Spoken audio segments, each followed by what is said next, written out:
নমস্কার বন্ধুরা, কেমন আছো সকলে? আশা করি আমরা যে যেখানে আছি আপন আপন কর্তব্যগুলোকে ভালোবাসা আর সততার সাথে সম্পূর্ণ করার আপ্রাণ চেষ্টা চালিয়ে যাচ্ছি, কি তাই তো?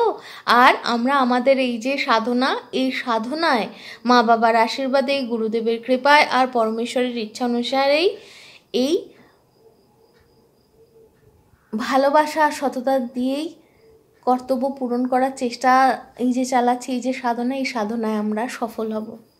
তো এসো শুরু করি উপনিষদ অখণ্ড সংস্করণ হরপ প্রকাশনী থেকে প্রকাশিত এই বইটি থেকে কঠোপনিষদের পরবর্তী মন্ত্রের পাঠ।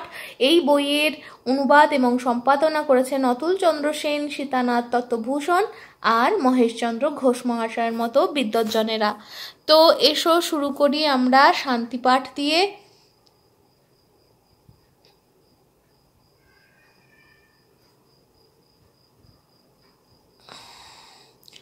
ओं सह नावधतु सह नौ भुनक्तु सह वीर्यं करवावहै तेजस्विनावधितमस्तु मा विद्विषावहै।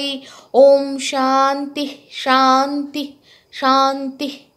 অর্থাৎ আচার্য ও শিষ্য আমাদের উভয়কে ব্রহ্মতুল্যভাবে রক্ষা করুন, ব্রহ্ম আমাদের উভয়কে বিদ্যাফল যেন তুল্যভাবে ভোগ করান, আমরা উভয়ে যেন সমভাবে বিদ্যা লাভের উপযুক্ত বীর্য সামর্থ্য অর্জন করতে পারি, আমাদের অধ্যয়ন বীর্যশালী হোক, অর্থাৎ আমাদের লব্ধ বিদ্যা সফল হোক, আমরা যেন পরস্পরকে বিদ্বেষ না করি, আমাদের আধ্যাত্মিক আদিদেবিক ও আদি ভৌতিক এই ত্রিবিধ বিঘ্নের শান্তি হোক।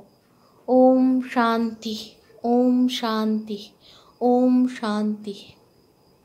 তো আমরা এখন পড়ছি প্রথম অধ্যায়ের দ্বিতীয় বল্লী থেকে। আমরা আজ পড়ে নেব 43তম মন্ত্র। তো এর আগে আমরা দেখেছি যে কিভাবে নচিকেতা পৌঁছেছেন যমালয়, এবং সেখান থেকে এখন আমরা যেই যে দ্বিতীয় বল্লীতে ঢুকেছি, পড়ছি, এই দ্বিতীয় বল্লীতে আমরা এখনো পর্যন্ত জেনেছি যে তৃতীয় বরস্বরূপ প্রথমে যে আত্মজ্ঞান দিতে রাজি ছিলেন না যমরাজ, ধীরে ধীরে সেখান থেকে আস্তে আস্তে যখন তিনি বুঝলেন যে যতই লোভ দেখান এ ভবি ভোলার নয়, আর এর ধাত মানে গ্রহণ করার জন্য এই শিষ্য এই যে আত্মজ্ঞান, এই জ্ঞান লাভের জন্য পরিপূর্ণ মানে পূর্ণতা পেয়েছে, সেই আধার এর আছে, তখন আস্তে আস্তে তিনি দিতে আরম্ভ করেছেন, জ্ঞান দান করতে আরম্ভ করেছেন। এবং সেই যে কথোপকথন গুরু শিষ্যের মধ্যে, সেই কথোপকথনে আমরা জেনেছি যে কত রকমের মানে গুরু কীরকম হওয়া দরকার যিনি দিতে পারবেন, শিষ্য কীরকম হওয়া দরকার, এবং কি কি দেখে তিনি শেষ পর্যন্ত নচিকেতাকে শ্রেষ্ঠ মানে সেই রকম একটা আধার শিষ্য ও হিসাবে পরিগণিত করেছেন। শুধু তাই নয়, এরপরে যখন একটা করে এগিয়ে যাচ্ছি আমরা, তখন এর মধ্যখানে আর একটা কিন্তু নতুন জিনিসও আমরা জানতে পেরেছি যে যম যে এই যে উপাধিটা পেয়েছেন, মানে যে বর্তমানে যে যমের কর্তব্য পালন করছেন, সেটাও কিন্তু আপাত দৃষ্টিতে আমি আমাদের জন্য হয়তো আপেক্ষিকভাবে এটা মানে চিরস্থায়ী, কিন্তু সত্যি কথা বলতে কি এটা সেরকমও চিরস্থায়ী নয়, মানে এটা কিন্তু পরম স্থান বা পরম স্থানই বলি, সেই রকম অক্ষর নয় কিন্তু। তো যাই হোক, এরপর আগের সপ্তাহে আমরা যা পড়েছি তার থেকে আমরা জানতে পেরেছি যে যখন শুনবে এই যে জ্ঞান, আত্মজ্ঞান, তখন তার কীরকম অবস্থা হয়, সে কীরকম মানে অবস্থা থাকে, তিনি তখন কীরকম আনন্দ অনুভব করেন, তিনি মানে দুঃখ সুখের বাইরে চলে যান, মানে the state above all those changes, এইরকম একটা জায়গায় চলে যান। সেই রকম বলছেন ধর্মরাজ আমরা বলি তাকে, কিন্তু মানে যমরাজ বলছেন। তো তারপরে আমরা জেনে নিই। অন্যত্র ধর্মাদন্যত্রাস্মাৎ কৃতা কৃতাৎ অন্যত্র ভূতাচ্চ ভব্যাচ্চ যত্তৎ পশ্চাৎ তদ্দৎ। সন্ধি করে করে এক একটা শব্দ মানে অনেকগুলো শব্দ এক জায়গায় এত বড় হয়ে গেছে। তো যদি আমরা একটু সন্ধি বিচ্ছেদ করে শুনি হয়তো আমাদের বুঝতে সুবিধে হবে যে অন্যত্র ধর্মাৎ অন্যত্র, অধর্মাৎ অন্যত্র, অস্মাৎ কৃত অকৃতাৎ অন্যত্র, ভূতাচ্চ ভব্যাচ্চ অন্যত্র, তৎযৎ পশ্যসি তৎবদ। তো এর মানে কি? নচিকেতা বলছেন, হে যমরাজ, ধর্মের অতীত অধর্মের অতীত, এই দৃশ্যমান কার্যকারণের অতীত, ভূত ভবিষ্যৎ ও বর্তমান রূপ কাল বিভাগের অতীত যাহা আপনি দেখিতেছেন, মানে আপনি যা দেখছেন অর্থাৎ প্রত্যক্ষভাবে জানেন, তা আমাকে বলুন। নচিকেতা এর পূর্বে মৃত্যুর পর আত্মা থাকে কি না এটা কিন্তু জিজ্ঞাসা করেছিলেন, এবং এখন আত্মার স্বরূপ বিষয়ে কিন্তু তিনি প্রশ্ন করলেন। পরমাত্মার দুটি ভাব, এখানে ব্যাখ্যা হিসেবে বলছে যে দুটো ভাব আছে। একদিকে তিনি সর্বগত, অপরদিকে তিনি সর্বাতীত। কিন্তু যিনি সর্বাতীত তিনিই আবার সর্বগত, মানে আপনি আমার সবার মধ্যে আছেন। আবার এই যে কারণ শরীর তার বাইরে তিনি সব কিছুর অতীত। যিনি প্রকৃতিতে বা সৃষ্টিতে আপনাকে প্রকাশ করিয়াছেন, যিনি প্রকৃতিতে বা সৃষ্টিতে আপনাকে নিজেকে প্রকাশ করেছেন, তিনি আবার প্রকৃতির অতীত। প্রকৃতির কাজের মধ্যেই ধর্ম অধর্ম, কারণ ও কার্য, ভূত ভবিষ্যৎ ও বর্তমান, এই কালাদি বিভাগ বর্তমান। প্রকৃতির অতীত পরমাত্মায় এই সকল ভেদ নেই। এই সর্বাতীত পরমাত্মার বিষয়েই নচিকেতা জানতে চেয়েছিলেন। ধর্মবিধি অধর্ম নিষেধ, ধর্ম অধর্মের অতীত বিধি ও নিষেধের অতীত, পরমাত্মা স্বয়ং বিধি ও নিষেধের প্রবর্তয়িতা, মানে তিনিই তো সব কিছু প্রবর্তিত করেছেন। সুতরাং এই দুয়ের অতীত, তিনি কখনোই এই দুয়ের আবদ্ধ নন। একটু যদি আমরা মনে করি, আমরা কিন্তু ঈশোপনিষদ কেনোপনিষদে এরকম একটা জায়গায় পেয়েছিলাম যে তিনি যেমন আমরা যত রকমের আমাদের জ্ঞানেন্দ্রিয় আছে, কর্মেন্দ্রিয় আছে, সেই সমস্ত দিয়ে আমরা কিন্তু বুঝতে পারি না বা তাকে অনুধাবন করা যায় না।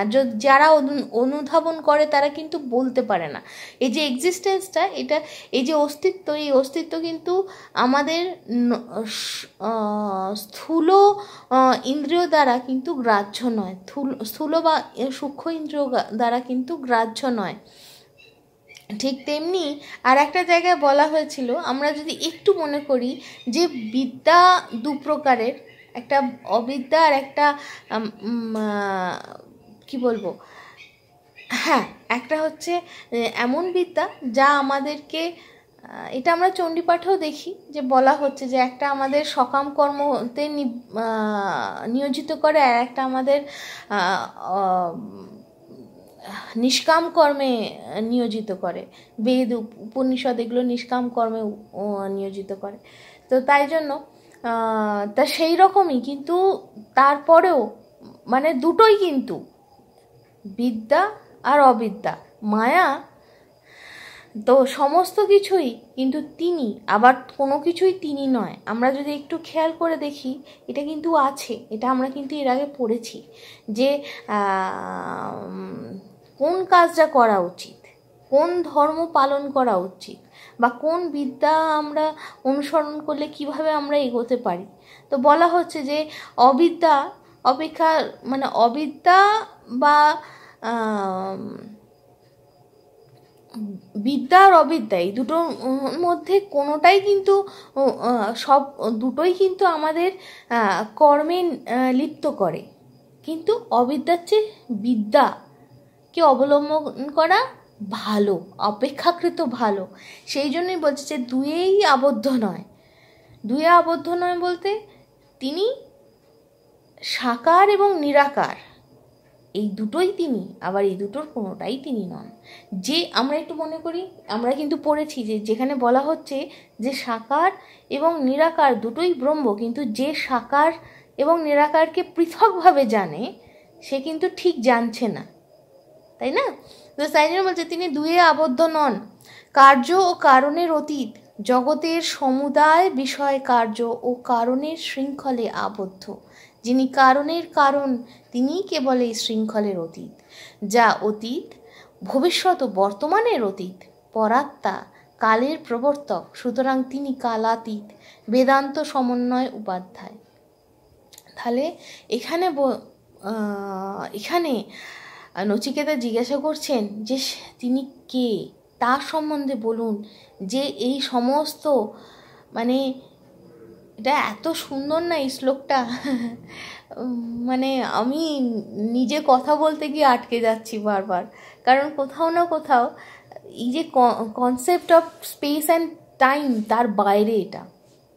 এই যে শ্লোকটাতে বলা হচ্ছে যে স্থান এবং সময় এর বাইরে, কালাতীত। কেন স্থানের অতীত বলছি?